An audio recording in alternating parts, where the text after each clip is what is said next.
여러분 반갑습니다. 회계를 좋아하는 김준우입니다.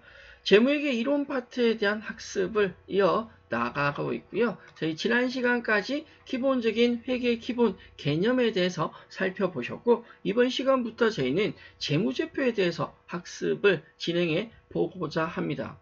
전체 재무제표의 내용 중에 이번 시간 여러분들과 제가 함께 학습할 내용은 재무제표에 대한 개념과 종류, 재무제표에 대한 작성과 표시 원칙, 그리고 각 재무제표의 상관 관계에 대해서 정리를 해보고자 하는데, 앞서 학습한 우리 회계 기본 개념 파트에서 재무제표의 기본적인 종류에 대해서는 한번 언급을 드린 적이 있습니다. 연결해서 추가적인 내용, 조금 더 디테일하고 상세한 내용까지 살펴보도록 하죠. 재무제표에 대한 기본적인 만날 준비가 되셨다면 지금 출발해 보도록 하겠습니다. 자, 재무제표에 대한 기본적인 이해, 재무제표가 무엇인지부터 살펴본다라면, 재무제표라고 하는 것, 결산보고서라고도 이야기를 했습니다. 기업의 기본적인 외부 정보 이용자에게 재무 정보를 전달하는 핵심적인 재무보고 수단이 바로 재무제표입니다. 우리가 관리회계상에서 기업 내부의 어떤 기업의 흐름, 경영 흐름을 정리를 했다면 이걸 결과물로 만들어서 밖에 외부에 보여지는 것이 재무제표다라고 이야기를 할 수 있고, 회계는 순환과정이라는 것이 존재하는데, 기업의 경영활동이 계속 기업이란 가정하에 반복이 될 거 아니에요. 이걸 회계 순환과정이라고 하고, 여기서 나타나는 최종 산출물이다. 또한 정보 이용자의 공통욕을 위해 작성되는 일반 목적의 재무 보고서를 의미한다라고 나오는데, 저는 개인적으로 재무보고서라는 말보다 결산보고서라는 말을 더 좋아라 합니다.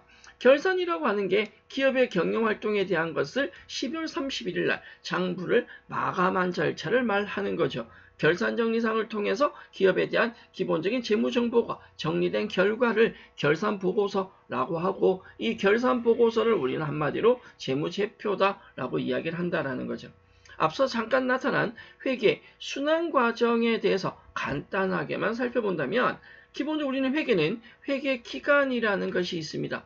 계속 기업의 가정하에 기간별 보고라는 특성이 있었는데, 기본적으로 회계는 기업이 경영활동을 하는 일련의 과정을 정리하는 것이다. 기업의 경제적 사건이라고 하는 거래가 발생하면 그 거래를 회계 처리를 분계를 하게 되고, 이 분계된 내용으로 장부들을 작성하게 되죠.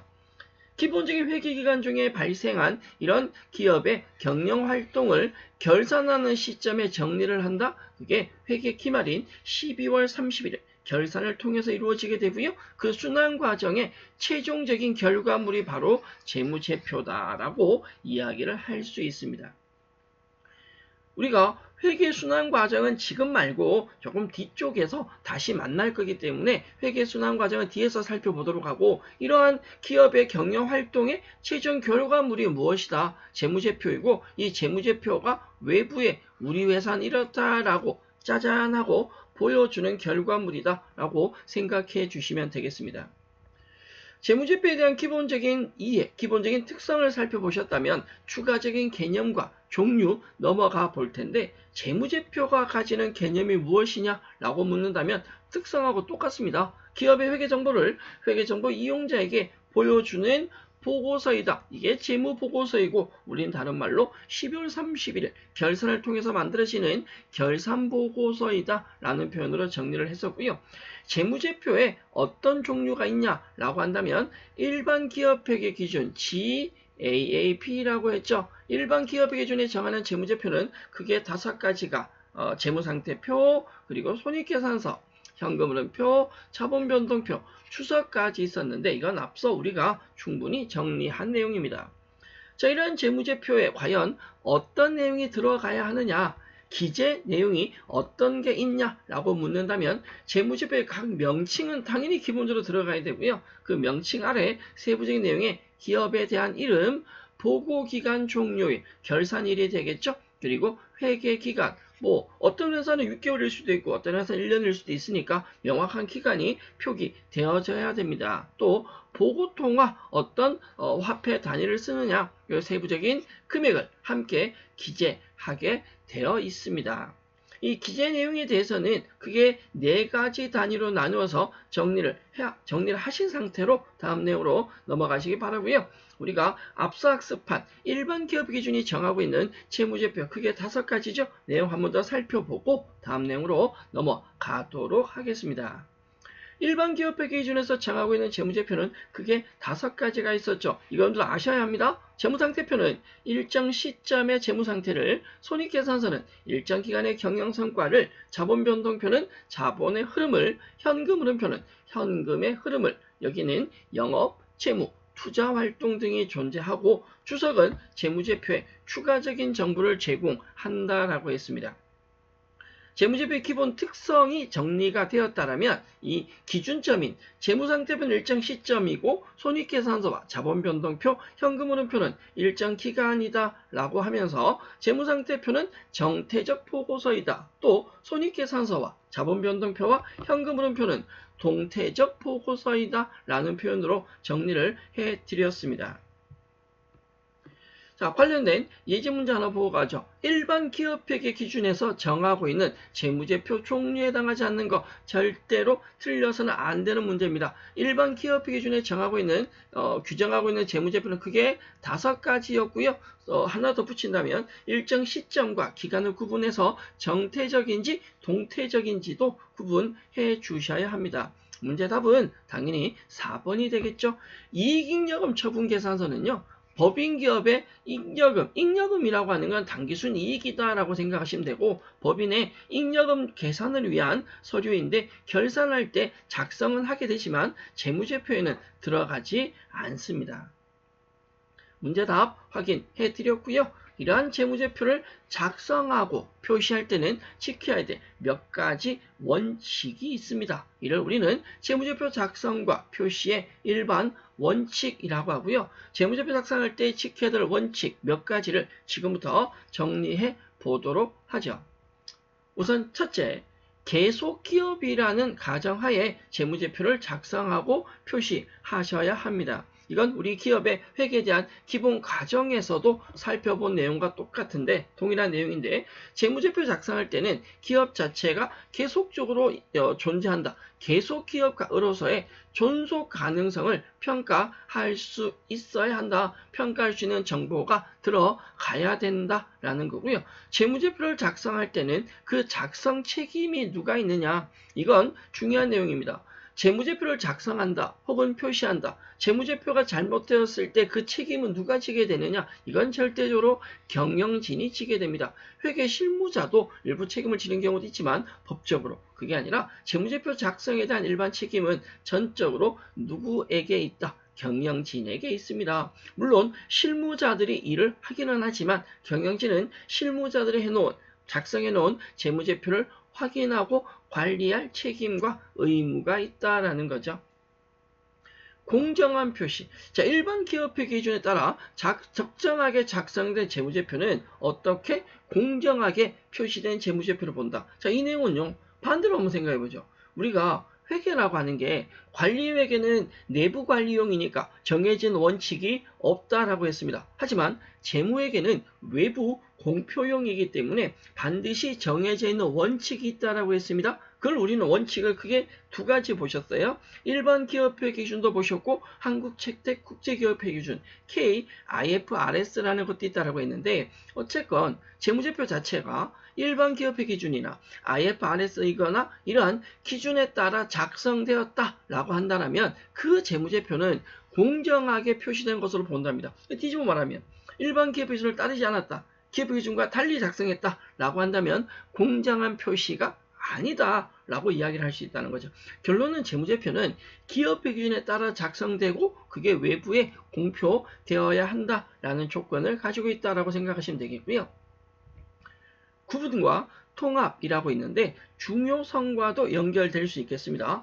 중요한 항목은 그 내용을 가장 잘 나타낼 수 있도록 계정 과목이나 형태로 표기하여야 하고, 만약에 중요하지 않은 항목이 있다면 이걸 유사하거나 비슷한 항목으로 통합해서 표시할 수도 있습니다. 이걸 세부적이 아니라 조금 줄여서 정리한다고 해서 잘못된 정보가 제공되지 않느냐, 그건 아니다라는 거죠. 물론 중요한 정보들은 통합할 수 없습니다. 여기서 전제적인 조건은 중요하지 않은 항목은 유사한 항목으로 통합해서 하나로 정리해서 표기할 수 있다라는 거고, 기본적인 재무제표의 내용은 비교 가능해야 된다. 자, 기간별 비교 가능성을 높이기 위해서 전기 재무제표, 전년도죠. 전기 재무제표와 단기 재무제표를 비교할 수 있도록, 우리가 실질적인 재무제표를 보면 전기와 단기가 양쪽에 이렇게 줄 서 있습니다. 서로 뭐가 가능하도록? 비교 가능하도록. 그걸 비교식 재무제표라고 하고요. 이러한 재무제표는 비교식 형태로 표시하고, 기본적인 항목에 대한 분류는, 재무제표에 들어간 항목의 분류는 매기 어떠하게 동일하게 적용하는 것을 원칙으로 한다. 우리가 앞서 그런 내용이 있었어요. 소모성 물품을 샀을 때 소모품을 할 수도 있고 소모품 B를 할 수도 있는데, 이런 내용들은 반복적으로 동일한 방법을 사용해야 된다. 뭐 오늘은 내가 회계 담당자인데 소모성 물품을 샀는데 오늘은 기분 좋으니까 소모품 아니야, 오늘 컨디션이 별로 안 좋아, 그럼 난 소모품 B, 이런 식으로 할 수는 없다라는 거죠. 동일 조건에 대해서는 회계 기간별로 비교 가능하도록 동일한 방법으로 회계 처리를 하셔야 한다. 그걸 우리는 비교 가능성이라고 하고요. 개정 과목, 즉 회계에서 발생한 경제적 사건을 어떻게 표기하느냐라고 하는 건 개정 과목이라는 항목이 있는데, 어떤 이름으로 쓸 거냐라는 겁니다. 예를 들어서 우리가 직원들에게 밥을 사주거나 선물을 하게 되면 복리후생비라는 계정을 쓰게 되고, 거래처에 뭘 선물했다라고 한다면 접대비, 기업 업무 추진비라고도 합니다. 이런 계정 과목이 정해져 있고, 이 계정 과목은 기업회계 기준에 나와 있는 계정 과목을 사용해야 된다. 그 중에서 가장 적절한 걸 선택해서 사용해야 된다라는 거고요. 만약에 그보다 더 정확하게 나타나는 게 있다면 그걸 바꿔서 사용할 수도 있습니다. 참고해 주시면 좋겠고요. 재무제표 작성과 표시 일반 원칙의 내용에 대해서는 사실은 전체 내용을 여러분들에게 다 외워주세요 라고 말하기는 조금 힘들고요. 저는 개인적으로 이 4가지 정도는 조금 참고하시고 넘어가시면 좋겠다라고 생각합니다. 이 중에 제일 중요한 건 저는 작성 책임이다. 재무제표의 작성 책임은 절대적으로 누구에게 있다? 경영진에게 있다라는 건 반드시 기억하시고 넘어가시면 좋겠습니다. 자, 재무제표에 대한 기본적인 예제 문제, 기출 문제 하나 있습니다. 자, 문제 보시면 각 재무제표의 명칭과 함께 사용해야 할 사항으로 틀린 거, 옳지 않은 거, 재무제표 작성할 때는 재무제표의 기본 명칭과 함께 어떤 내용들이 추가적으로 들어가야 되는데, 기업명 들어가야 합니다. 보고기간 종료일, 금액 단위 들어가야죠. 기능통화가 아니고요. 재무제표에 들어간 내용은 기능통화가 아니라 보고통화와 금액 단위로 이야기를 할 수 있습니다. 특히 보고기간 종료일은 회계기간과 연결하셔야 되는데, 회계기간은 기초에서 기말까지를 어느 정도 기간으로 보느냐라는 거였고, 6개월이나 1년을 통사도 많이 쓴다. 물론 1년이 월등히 많습니다. 네, 1년 기준에 쓰지만 중요한 건 1년을 초과할 수 없다라는 내용은 학습한 적이 있으니 참고하시면 좋겠고요. 문제 답은 4번입니다. 재무제표가 가지는 특성과 그 재무제표가 가지는 한계의 내용에 대해서 한번 살펴보도록 하죠. 재무제표가 재무제표 자체로서 가진 특성이다 라고 한다면, 재무제표는 화폐 단위로 측정된 정보를 주로 제공합니다. 우리가 회계가 무엇이냐는 회계 정의를 얘기할 때 회계는 기업의 언어이다 라고 했거든요. 기업의 언어인데 중요한 게 뭐냐? 숫자로 표현된 기업의 언어입니다. 따라서 재무제표 모든 내용은 어떤 단위 자체가 화폐 단위, 금액적인 단위를 숫자로 표기한 정보로 제공되어져야 되고요. 재무제표는 대부분 과거에 발생한 거래나 사건에 대한 정보를 나타내죠. 물론 100%는 아닙니다만 대부분 지난 경영활동에 대한 결과가 정리되어 있는 것이 재무제표의 특성이고, 물론 그 재무제표의 내용을 통해서 향후에 미래에 대한 어떤 예측 가치값도 추정을 할 수 있지만, 재무제표의 내용은 지난 시간에 대한 결과물입니다. 재무제표의 미래 값을 표기하지는 않습니다. 다만 어떤 특정 값에 대해서는 재무제표는 추정에 의한 측정치, 이 추정이라고 하는 건 어떤 표현이에요? 정확하진 않는 거죠. 정확하진 않지만 추정에 의해서 어떤 금액을 표기할 수 있다. 예를 들어 저희가 향후에 학습하시겠지만 회사에, 기업에 직원들이 있다면 직원들이 퇴사를 한다. 그럼 퇴사를 하면 회사가 지급해야 될 퇴직급여라는 것이 있습니다. 아니, 오늘 우리 회사 직원들이 나중에 퇴사했을 때 퇴직금이 얼마가 발생할 거다라는 걸 명확하게 예측하기는 쉬운 일이 아닙니다. 하지만 재무제표에 우리 직원들이 퇴사한다라고 할 때 지급해야 될 퇴직금이 어느 정도 될 것이다라는 예상을 하고 추정을 하고 그 추정치를 재무상태표에, 재무제표에 표기할 수도 있다. 직원들이 퇴사했을 때 지급해야 될 퇴직금은 퇴직급여 충당부채라는 이름으로 표기하게 됩니다. 대부분 과거에 발생한 사건이나 그에 대한 정보이기 때문에 정확한 내용이 들어가지만 일부 금액은 추정에 의한 측정치도 표기할 수 있다라는 거고요. 재무제표는 특정 기업의 실체에 관한 정보를 제공해야 합니다. 다만 기업 자체에 대한 정보는 제공합니다. 이건 맞아요. 산업 경제 전반에 관한 정보를 제공할 수는 없다라고 생각하셔야 됩니다. 우리가 재무제표라고 하는 건 A라는 기업, B라는 기업, C라는 기업의 경영활동을 정리한 결과물, 산출물이지 전체 산업경제 전반, 우리 사회에 대한 전반적인 내용이 재무제표 안에 들어갈 수는 없다라는 내용이죠. 재무제표의 특성과 한계에 대해서 얘기를 드렸는데 그게 어렵다거나 문제된다거나 그런 건 아닌 것 같은데요. 나만 그런가? 자, 재무제표의 기본적인 내용에 대해서 살펴보셨고요. 각 재무제표에 대한 상관관계, 재무제표들이 어떤 관계가 있는지에 대해서 한번 정리를 해보도록 하겠습니다. 재무제표 상관관계는요, 오늘 1시간으로, 이번 시간 한 번 설명으로 절대 끝날 문제는 아닙니다. 우리가 기업회 기준 인정하고 있는 재무제표는 크게 5가지 얘기 드렸습니다. 일정 시점의 재무상태. 그래서 재무상태표는 기초와 기말로 나뉘어져서 재무상태표는 1년에 2번을 작성하게 되고요. 재무상태표는 기초와 기말 금액을 비교를 하게 됩니다. 세부적인 재무상태표나 손익계산서, 현금흐름표, 자본변동표에 대한 내용은 다음 시간 이후에 이어서 학습을 진행하게 될 텐데, 우선 우리 서두에는 재무상태표와 손익계산서에 대해서는 조금 설명을 많이 할 생각이고요. 현금흐름표, 자본변동표, 주석에 대해서는 간단하게 내용 정리만 하고자 합니다. 자, 기초의 재무상태, 우리 회사의 기초 재무상태 나타내는 기초의 재무상태표가 있다면 이는 손익계산서와 현금흐름표와 자본변동표에 의해서 최종적인 기말의 기말 재무상태표가 만들어지는데, 이 사이에 존재하는 게 뭐냐? 기업의 경영활동이 이루어지고 그 경영활동에 대한 회계 정리가 된다라는 걸 우리가 앞에서 뭐라고 표현을 했었냐면 회계의 순환과정이다 라는 내용으로 표현을 했었습니다. 기초재무상태표에서 회계기간, 정해진 기간에 경영성과가 정리되는 것이 손익계산서, 현금의 흐름이 정리되는 것이 현금흐름표, 자본의 변동 내역이 정리되는 것이 자본변동표라고 했죠. 그래서 정태적 보고서와 동태적 보고서라는 이름으로도 정리를 했었습니다.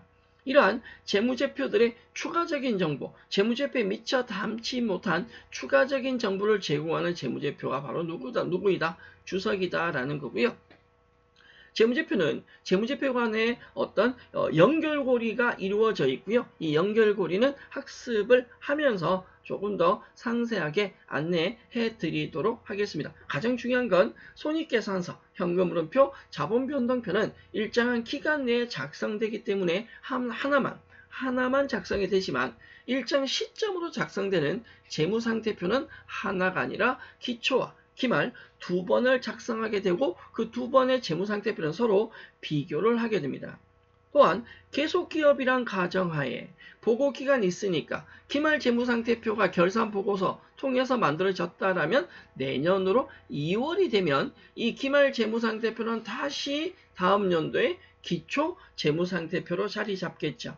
그리고 또다시 기업의 경영활동, 회계순환 과정을 통해서 손익계산서, 현금흐름표, 자본변동표가 만들어지고 또다시 기말 재무상태표가 만들어지게 됩니다. 기업은 계속 반복적으로 경영활동이 일어나기 때문에 재무제표들도 계속 그리고 반복적으로 작성이 되게 된다라고 설명을 드릴 수 있고요. 재무제표 간의 상관관계는 외우시거나 하실 내용은 아닙니다. 이 내용보다 중요한 건 재무제표에 대한 기본적인 종류 5가지와 특징에 대해서는 정리를 꼭 해주셨으면 좋겠고요.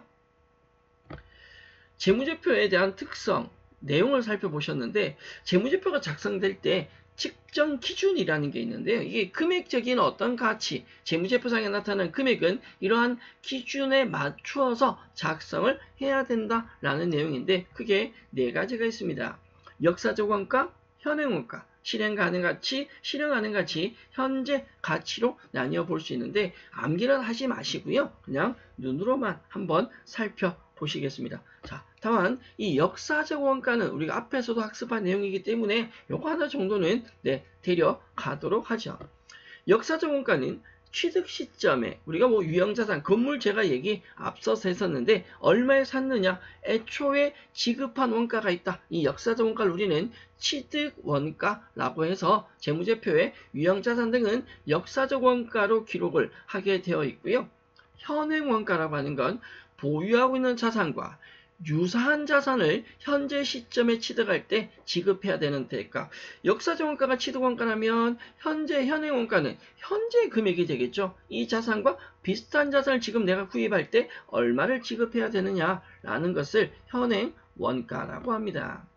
실현 가능 가치 혹은 순실현 가능 가치라고도 하는데 보유하고 있는 자산을 처분했을 때 얼마를 받을 수 있느냐, 현재 실제 가치가 얼마이냐, 내가 받을 수 있는 대가가 얼마냐라는 거고요. 실현 가능 가치와 현재 가치는 조금 다를 수 있습니다. 현재 가치는 보유하고 있는 자산이 창출할 것으로 기대되는 미래 순현금 유입액의 현재 가치인데 실현 가치는 지금 현재 금액이라면 현재 가치는 지금 현재 금액도 중요하지만 이 자산을 통해서 발생시킬 수 있는 향후의 어떤 수익 구조까지도 포함한 실제 금액을 현재 가치라고 이야기를 합니다. 내용이 쉽지는 않고요. 왜냐하면 저희가 지금 회계 기본 내용을 다 하고 정리하는 것이 아니라 회계의 원론적인 개념을 먼저 얘기하다 보니 조금 뒤쪽에서 살펴볼 내용도 앞에서 언급을 하고 있습니다. 현행 원가나 실현 가능 가치나 현재 가치 내용보다는 이 역사적 원가에 대해서는 꼭 정리해 달라고 부탁을 드렸습니다. 나머지 내용은 앞으로 향후 학습을 하면서 순차적으로 우리가 다시 만나게 될 겁니다. 이번 시간 저희는 기본적으로 재무제표에 대한 원론적인 내용, 재무제표에 대한 기본적인 특성에 대해서 살펴보셨고요. 다음 시간부터 본격적으로 재무제표에 대한 깊이 있는 내용 살펴보실 텐데 다음 시간에는 재무상태표와 손익계산서에 대한 기본적인 내용에 대해서 정리를 하고자 합니다. 원칙적으로는 재무상태표를 따로 학습하고 손익계산을 따로 학습해야 되지만 재무상태표와 손익계산서의 기본적인 내용은 서로 비교하셔야 될, 서로 우리가 비교해서 살펴볼 내용이 있기 때문에 내용이 다소 많더라도 2가지 재무제표는 한꺼번에 이어서 정리하도록 하겠습니다. 재무제표의 기본적인 내용으로 학습한 이번 시간은 여기까지고요. 저는 다음 시간 재무상태표와 손익계산서라는 내용을 가지고 여러분들과 다시 학습을 이어나가도록 하겠습니다. 여러분 수고하셨습니다.